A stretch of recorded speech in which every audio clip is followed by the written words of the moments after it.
Yard sales don't often make the nightly news here, but we found one in Johnstown that caught our attention. Everything in the house must go, from the gutters to the windows to the toilets. Here's Mark Salinger.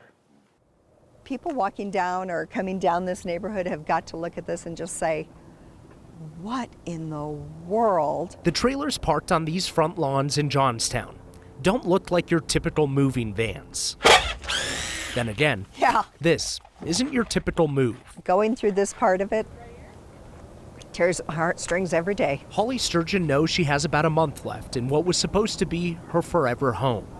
After living here 10 years, the basement flooded, and her family learned something they had never thought about before. This was originally a retention pond, and in a flood last year, it came to light that it needs to be a retention pond. The builder filled in the pond and built homes on it without telling the buyers.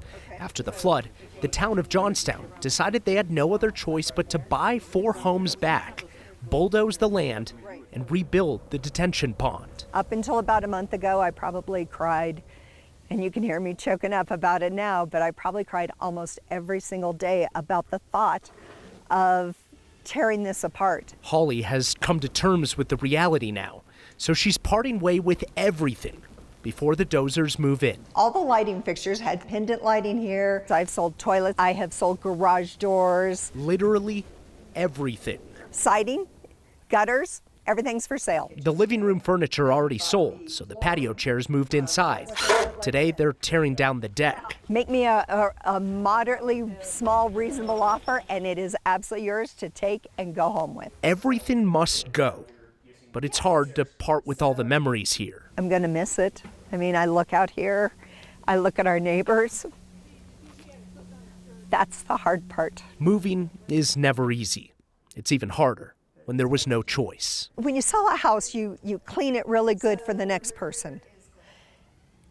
And I'm purposefully destroying the house.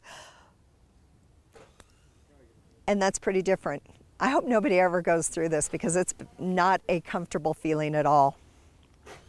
It is very different. Holly says the town of Johnstown paid a pretty fair price for the house, but it still wasn't enough to keep them in Colorado. Rebuying the exact same house somewhere else in Johnstown now costs way too much money. They've decided to move to Georgia to be closer to family, Kyle. Oh, that is deeply sad. I mean, did they have any recourse, any way to try and fight back on this? Yeah, their initial reaction was, let's try and fight back. Let's get a lawyer. Let's try and fight to try and keep our home. They talked to a bunch of different attorneys who all told them it was a losing battle. They wouldn't be able to do this. This retention pond needs to be there for the rest of the neighborhood. So they came to terms with that and said, okay, well, let's just try and sell everything and try and make this move a little bit easier. Wow. Never heard of anything like it. Mark Salinger, thank you.